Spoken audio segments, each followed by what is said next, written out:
English 2 students. So, as we are prepared for next semester, we want to think about the things that went well this semester, and we want to think about what things do we need to revise for next semester. And I'm going to start by expectations and making sure that we understand some things as we're moving into spring semester. So, what have we accomplished in this class so far? Well, so far we've written a paper. It was a personal narrative. We've completed independent reading projects by you selecting a book and reading it and talking about it in some sense. And we've done a research project where we organized our research.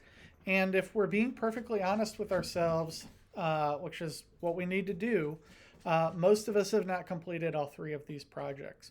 And so, what I need you to understand is if you biffed it first semester and you were not successful, then this is your chance to pick up the pieces and be more successful next semester. Now, some of that's going to take a lot more effort on your part, and that's what we're going to talk about in this presentation. Is what do we need to do to change? And when I say we, I am mostly speaking about your habits. There's not a lot that I've thought about that needs to change on my end, although I am willing to listen to concerns and maybe make some changes as need be. So maybe you haven't completed these things, but these are the three things that I really narrowed down for as the essentials that we needed to do last semester. And guess what? This semester, it's not going to be too different. We're still going to have an independent reading project. You're still going to be held accountable for reading on a weekly basis and for turning in a project at the end of the semester. And again, if you can't read a book in a semester of your sophomore year of high school, I don't feel like you're prepared to move on to the next level. We will have at least one paper that we're going to be working on, and we are going to pick up on a little bit of our research and write kind of a mini paper based off of that. So if you are deficient in some of these areas, thinking about what you can do to make up for them would be a pretty good start. So my looking back at last semester really leads me to see three places that are big areas of concern. And one of them is attendance. This is probably all three of them are equal, but this is something that I can do a great deal about, which is making sure that you are attending classes and that you're prepared when you attend class. So a couple things that fell apart last semester is we had a model that kind of worked for all of us until we went hybrid. And when we went hybrid, almost everybody who was virtual stopped coming to meetings. And so that's something we have to avoid for all costs. You can't stop coming to school. When you stop coming, it limits your opportunity to understand the material, limits your ability to really understand what's happening with your teachers.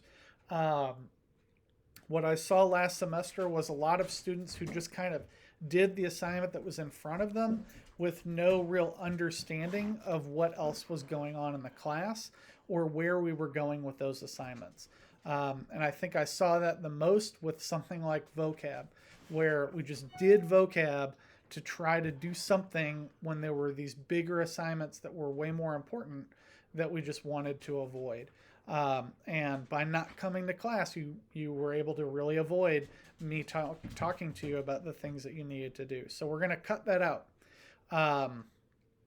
Effort, a real lack of effort on the part of sophomores last year. And what I mean by that is just in every possible level, not contacting me, maybe not reading emails, not coming to class, not turning in assignments, really not paying any attention to due dates. And so we're going to change the way that we look at effort in this class, kind of give you some new opportunities and try to give you some more structure to get that effort back in line. And maybe those of you who kind of slipped because you were used to giving a certain amount of effort in school and now you don't have that opportunity, we're going to try to create some of the structure of school to give you that ability back again. The last thing, self-advocacy. And this is something, unfortunately, that I don't have a lot of ability to change, which is when you are in trouble, when you need something, you need to voice that, and you need to voice it in a timely manner. I'm not kidding when I say I had a student who asked me if I could help them on their final project just a couple days ago, after the new year started. And my first question was, have you watched the videos? And then I never heard back from that person.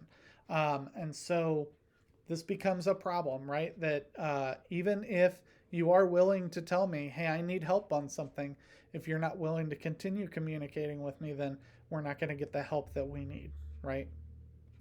So let's look at how we're going to address some of these concerns. Well, attendance. For one, attendance is required every week. You need to attend meets once a week. We're going to start with once a week and maybe we'll get to twice a week. But right now, you are required to attend class. If you cannot make the meet on your assigned day, I don't really care. I care that you attend a meet. I think you know by now, like Canvas is not split between my first hour and second hour. It's all the same. I'm just going to take attendance for all of you at the same time. Your grades are all at the same time. So I'm looking at you like one giant group instead of two smaller groups. And so what do I want? I want to see you every single week. If you are in person, you're taking care of that, right? Meets are on top of that. But if you're a virtual student and I don't see you for the whole week, then I'm beginning to wonder what is going on with you. We do have classes on Mondays and Tuesdays. So both first and second hour only meet on Mondays and Tuesdays. So that's our time during the week to get everything straight and be ready to tackle the week. I'll talk a little bit more inside of meets how I'm going to section out the week so you know when you're going to get work, what to look forward to, and what you need to do to attend a meet. Last semester when we came to meets, I basically had time for you guys to ask questions because no one was ever in the same place. So we're gonna change that up this time. I'm gonna say I need you to be here to attend a meet, and if you aren't there, then you're not going to be prepared, right? So I'm going to ask you that you come prepared to a meet by having questions ready or being, finished with this assignment so that we can talk about the next thing or we can actually do a lesson.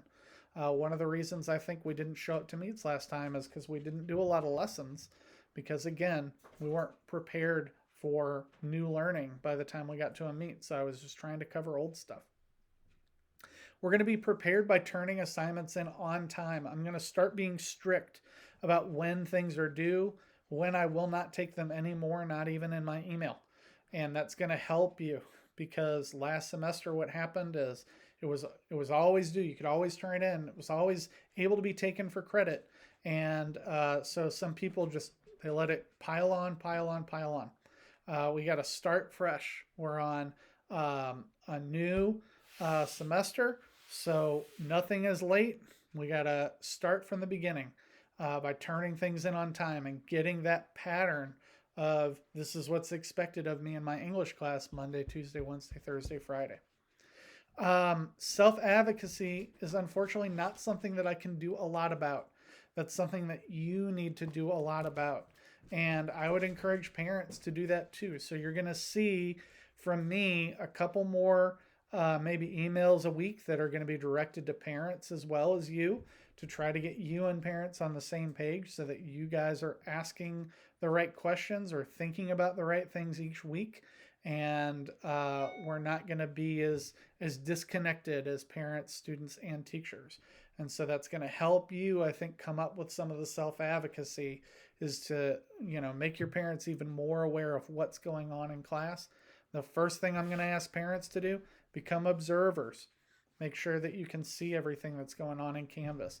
We're going to start teaching parents, here's how to look for hours. Here's how to do some things to kind of increase their ability to be on top of you and help you with some of those structures. So those are our plans moving forward. As we talk a little bit more, we're going to, probably hit a couple more expectations, but the big one I wanted you to understand through this presentation was attendance. So what are you going to do now? Well, if you're a virtual student, you're going to come prepared to class with some questions for me. Okay, that's what you're going to do. You're going to come prepared to class with some questions that are going to help address these concerns that we've been having first semester.